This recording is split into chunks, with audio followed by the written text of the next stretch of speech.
Wasifu huu unaeleza maisha yake tangu kuzaliwa kwake, malezi, elimu, kazi na mchango wake katika dini hadi kufikia kufariki kwake. Kwa ufupi, kuzaliwa na wazazi wake. Mlezi wetu wa pili Sayyid Uthman bin Sayyid Abdul Qadir radhiyallahu anhu alizaliwa mnamo tarehe 14 Novemba 1938 kijiji cha Tunduni, wilaya ya Kati, mkoa wa Kusini Unguja, katika familia tukufu ya masharifu wa ukoo wa Baskuti al-Alawi. Baba yake ni almarhum Sayyid Abdul Qadir Uthman al-Alawi al-Qadiri, ambaye ni mtoto wa Sayyid Uthman Muhammad Nur radhiyallahu anhu, huyu aliyekuwa khalifa mashuhuri wa Sheikh Uwais bin Ahmad al-Qadiri. Hivyo kusema kwamba yeye ni mjukuu aliyerithi jina la babu yake na mwenendo mzuri wa tarika. Mama yake marehemu Sayyid Uthmani ni Bi Pataye binti Jongo, mwanamke mcha Mungu aliyekuwa na malezi bora. Sayyid Uthmani ni mtoto wa 4 kati ya watoto wa marehemu Sayyid Abdul Qadir na Bi Pataye. Jumla yao walikuwa 5 kwa mama mmoja. Alilelewa katika mazingira ya kidini kutoka kwa wazazi wake na mashehe wengine wa Zanzibar. Familia yake, Sayyid Uthmani amejaliwa kuwa na wake 3 na watoto wa kiume na wa kike walio hai mpaka sasa, wa kiume 3 na wa kike 8, jumla 11. Elimu yake, Sayyid Uthmani alianza masomo ya skuli katika skuli ya Uzimi Shamba huko alikozaliwa, na alipata kusoma ilmu ya Qur'ani akiwa mdogo chini ya uangalizi wa mama yake Bi Pataye binti Jongo. Baada ya hapo alisoma vitabu mbalimbali vya sheria, yani fiqh, tauhidi, tafsiri ya Qur'ani, lugha kutoka kwa mashehe mbalimbali. Naye alitusimulia pia alisoma pamoja na kaka yake marehemu Sayyid Nuru aliyekuwa kadhi wa wilaya ya Kati. Wakati huo alikuwa anafuatana naye kwa mashehe wa mjini na wengineko. Mwaka 1958 alijiunga chuo cha Kiislamu Muslim Academy. Kwa wakati huo kilikuwa Forodhani, ambacho kilikuwa chini ya usimamizi wa Sayyid Umar bin Abdallah maarufu mwenye baraka. Miongoni mwa walimu waliomsomesha Sayyid Uthmani chuo cha Kiislamu ni Sheikh Suleiman Muhammad Alawi aliyezikwa Fujoni. Pia Sayyid Uthmani alifungamana sana na Sheikh Musa wa Ukongoroni kwa amri ya Sheikh Muhammad Nasr juu ya kusoma tasawuf kwa Sheikh huyu. Kazi alizofanya wakati wa uhai wake, kabla ya kujishughulisha moja kwa moja na uongozi wa dini na tarika kwa ujumla, Sayyid Uthmani aliwahi kufanya kazi wakati wa utawala wa sultani, na kwa mara ya kwanza alikutana na Sheikh Muhammad Nasr katika majukumu ya kikazi huko Chaka. Baadaye aliacha kazi za serikali na kujishughulisha kidogo na biashara ili kujitegemea. Hata hivyo, kwa kuwa kiu yake kubwa ilikuwa ni kushughulika na dini, aliachana na biashara na shughuli nyingine zote za kidunia na kujitoa muhanga. Sayyid Uthmani alianza kufundisha dini rasmi baada ya kupokea amri ya shekhi wake Sheikh Muhammad Nasr radhiyallahu anhu kwamba aanzishe madrasa mnamo mwaka 1974 na kufanya uradi wa manaqib kila siku ya Jumanne hapo chuoni kwake. Awali madrasa hii ilikuwa ya miti na udongo kwa mtipura. Hiyo ndio ilikuwa funguo ya nuru na uongozi kutoka kwa marehemu mlezi wetu, kwani hivi leo kuna madrasa zaidi ya 300 ndani ya visiwa vya Zanzibar, Tanzania kwa ujumla na nchi jirani. Madrasa yake hiyo ya kwa mtipura wakati huo ilivutia vijana wengi sana, akiwemo mheshimiwa kadhi mkuu wa sasa wa Zanzibar Sheikh Hassan Ngwali. Kukutana kwake na Sheikh Muhammad Nasr, hii ilikuwa ni hatua muhimu katika maisha yake ya kiroho, kukutana na shekhe wake mwanazuoni mkubwa Sheikh Muhammad Nasr radhiyallahu anhu, ambaye ndiye mrithi wa Sheikh Uwais bin Ahmad al-Qadiri radhiyallahu anhu.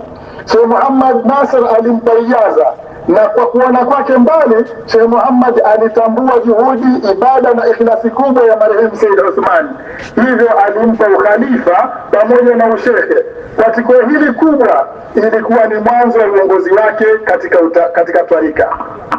Nafasi alizowahi kushika katika jumuiya Zawiyatul Qadiriyya Tanzania. Said Uthmani aliwahi kushika nafasi mbalimbali za kiuongozi katika jumuiya ya Zawiyatul Qadiria.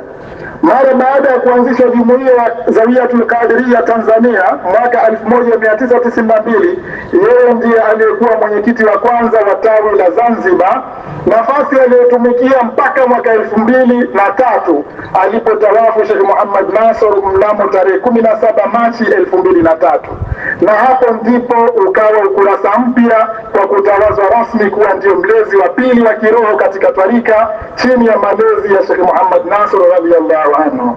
Nafasi hii kubwa katika tarika ameihudumu kwa miaka 23. Ndio kwamba tuseme miaka hii inafanana na uongozi wa Bwana Mtume sallallahu alaihi wasallam. Aliongoza miaka 13 Maka na miaka 10 Madina. Na kwa juhudi zake Sayyid Uthmani milango mingi ilifunguka. Muridi wengi walikuja kuchukua ijaza kwake na makhalifa aliwateua, hivyo kufanya tarika kuenea kwa kasi, misikiti mingi kujengwa na kufunguliwa madrasa nyingi chini ya uongozi wake. Tabia na sifa zake, Sayyid Uthmani anajulikana kwa karamati nyingi ambazo hazina idadi, na katika karama yake kubwa kama lilivyo jina la ukoo wake Baskuti, yani watu wa kimya, basi ukimya wake ni karama iliyofungua heri nyingi na baraka katika uongozi wake. Miongoni mwa tabia zake na sifa zake ni upole na unyenyekevu.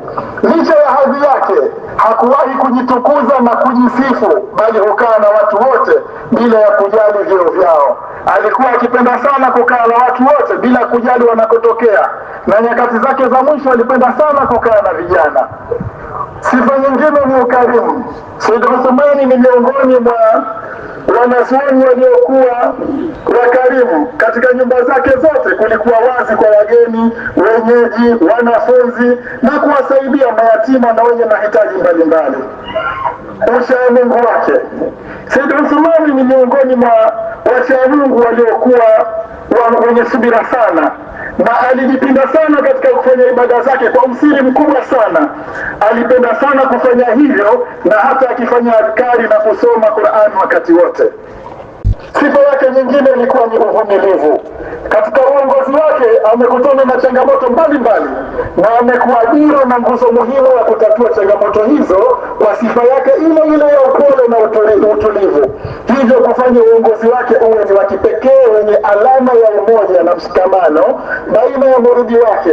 Na hili linathibitika kwa kuyaona mazaria mengi yaliyojengwa chini yake, madrasa za Qur'ani, kuipanua tarika nje ya mipaka ya Tanzania, ikiwemo nchi za Kongo, Uganda, Burundi, Kenya, Oman, Uingereza, Marekani na nchi nyingine nyingi wanapatikana muridi wake Sayyid Uthmani.